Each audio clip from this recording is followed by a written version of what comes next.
Alright guys, welcome back to video number 2 in a 3-part series. This is going to be how to throw a mid-range disc on the disc golf course. Again, I thank you for watching. I hope this information's good for you, and maybe we'll see you on the golf course. Let's try it. Alright guys, now we're going to start walking out on the course. This is going to be a lot more difficult to film for you because these discs are capable of flying up to 200, 300 feet away.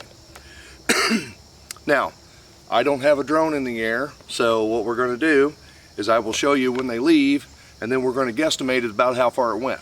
Okay? These are mid-ranges, and again, different manufacturers, all kinds of styles, but in my opinion, if you are new to disc golfing, you need to purchase a putter and a mid-range disc and play. 2 discs and you can play any park that you choose to walk around, and that gets you familiar with the game, as well as you can build on your game from there to what you need to purchase, or just simply from your buddies telling you, hey, this is a great disc, try this out. Okay, now what we have here, first of all, we remember that the putter, again, a rim just about the size of my thumb. Okay, so less aerodynamic. Now we're going to step up. We're going to have to throw these mid-ranges a little bit harder, but we can see that the disc, the ring, is a lot thinner now, so that means more aerodynamics, and I can throw this harder. And then we can get to our numbers. Let me find one that will actually show up for you here. Probably this guy's going to be our best chance, but this is our speed. This is a number 5. Our glide is at a number 4, so this thing's going to loft through the air. Our turn is 0, so this disc is designed to go straight. And then our fade at the end is a 3, so it's going to make that left-hand hook when this thing starts slowing down from after you've thrown it. The slower it goes, the more it's going to fade to the left for you. Okay? My grip on these is going to be basically the same as the putter. Now I'm going to tighten up my hand a little bit tighter because I want this thing to pull out of my hands. You'll actually hear the plastic snap when you throw it. Again, I'm going to start using all of my body now in order to crank these things out there. Some of these youngsters can throw these things 400 or 500 feet, the mid-range ones. So they can get this stuff out there. Brings me to a safety tip. You don't want to get hit in the head with one of these, so if you're out on the course and you see somebody getting ready to throw, pay attention, because when you get these up to velocity, now they can do some damage. I mean, I've seen them take bark off of trees and things. Okay, so again, we're going to get lined up. Now on my mid-range, I try to keep my legs just a little bit past shoulder width. Always eye my target, and I'm going to loft this thing out of here, and absolutely I'm going to pull using my entire upper body, arm, wrist, and I'm going to throw it and try to get this thing to where I want it to go. Within 150, 200 feet from the basket, 300 feet, mid-range is the way you want to go. Okay? So let's move on to the next part of the video, and we'll see if we can't throw some of these across the course.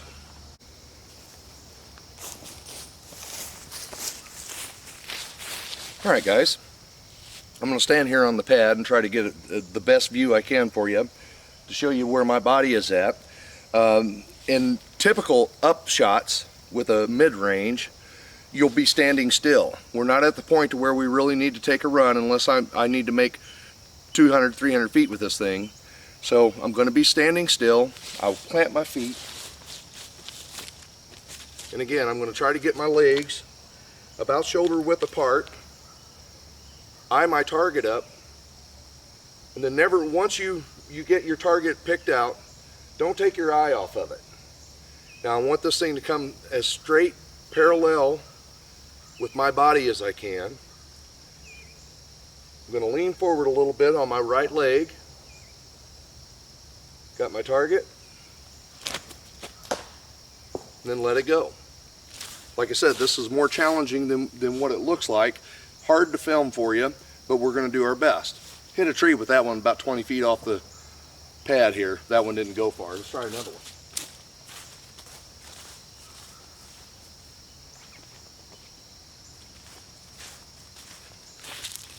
Right, still a mid-range disc. Get planted, get leaning forward.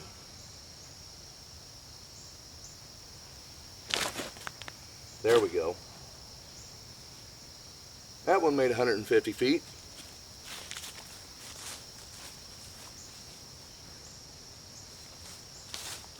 Now another point before you get, after we've done our putting practice, that kind of warms our body up.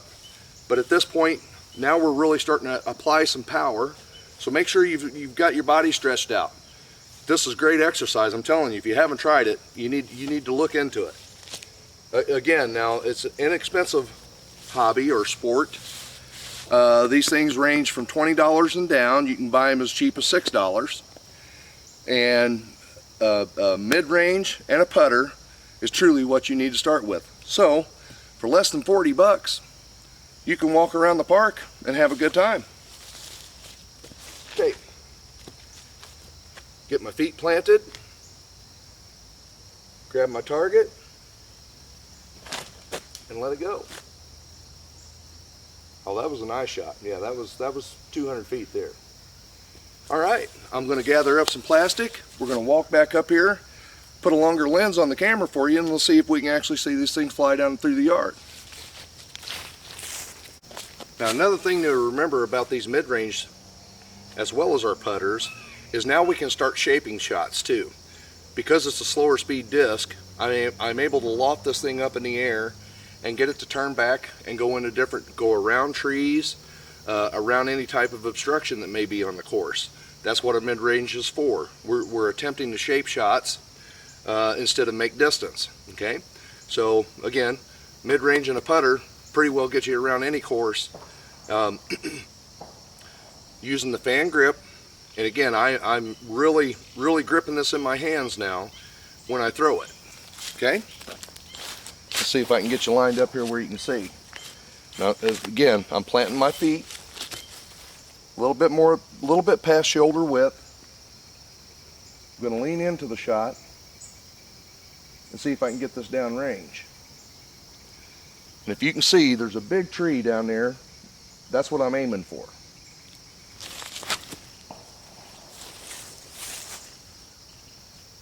All right. That one went really well.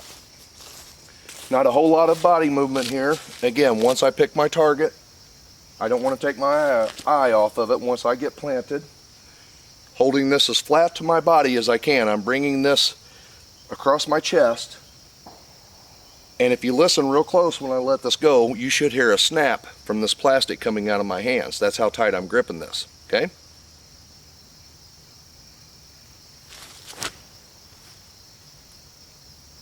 Ooh, I almost got it.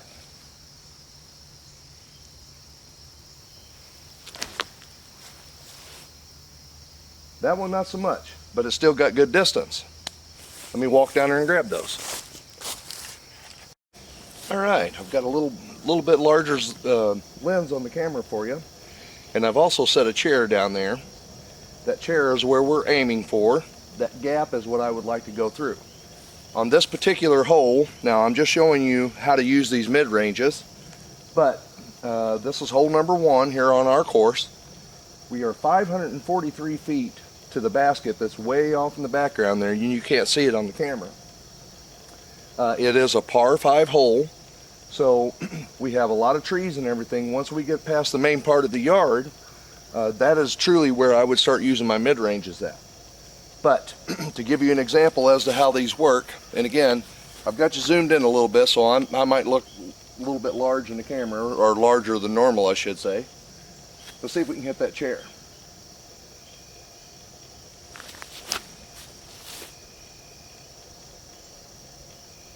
Oh, got the tree. And that's what these mid-ranges do. They bring your accuracy for a shot that you're trying to make. And again, to that tree is 210 feet.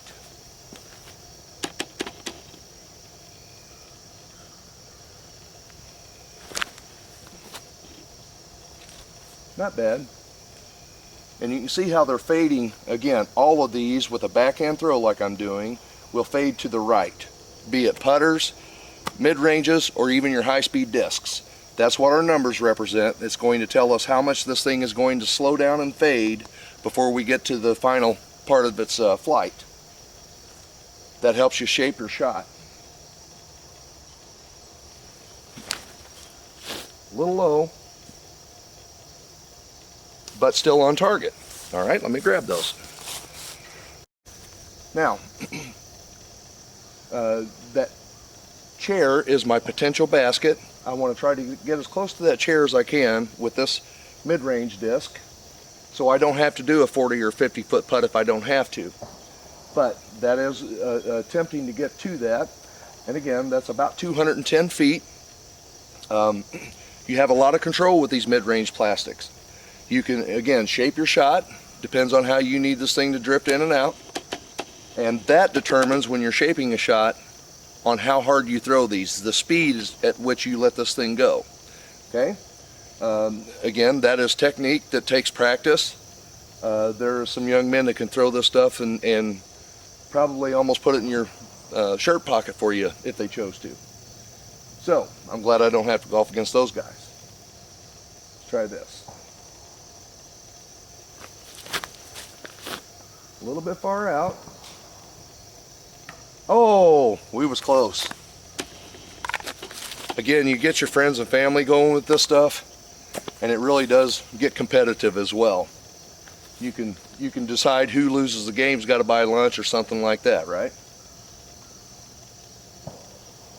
And I don't know why it is, but all these youngsters that come over with my boys, they have to try to beat the old man, and most of them do a pretty good job of it. Here we go.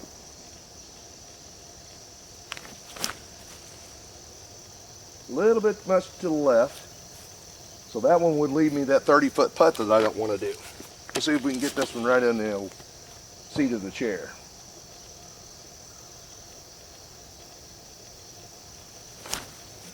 Oh, that's getting close. Ooh! If we'd had some chains on that chair, I think we'd have put it in the ring. All right, let me grab that plastic. I'll be back. All right, so there we go. Mid-range. Again, a little more aerodynamic than our putter. These are still running at about 172 to 175 grams. So each plastic, get to your liking, the weight you want to throw and different things like that. Like I said, now they make, as far as your numbers, we get the speed as which we have to throw it, and all their websites will tell you how to find these numbers. So just simply whatever is to your taste. But the speed at which I have to throw this, the amount of glide that it's going to give me as it floats through the air, the amount of right hand turn, and then the amount of fade at the end of its flight. So the fade, the right hand turn, when it first comes out of my hands, how much it will go to the right to shape my shot, and then how much it fades at the end of the shot. So the numbers is on the drivers for you on all of this plastic, so that helps you make a better choice. And again, putter and a mid-range should be all that you need to go across the course of your choosing. So I hope this video has been informative for you. This is video number 2 in a 3-part series. The next up, we'll have our drivers, and then we're going to actually try to get past that tree out there. So that should be interesting. I thank you for watching, and I'll see you on the next video.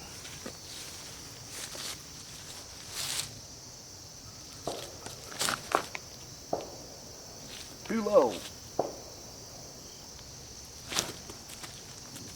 Nice one. Oh, that's a, and we got the chair on the bounce back there.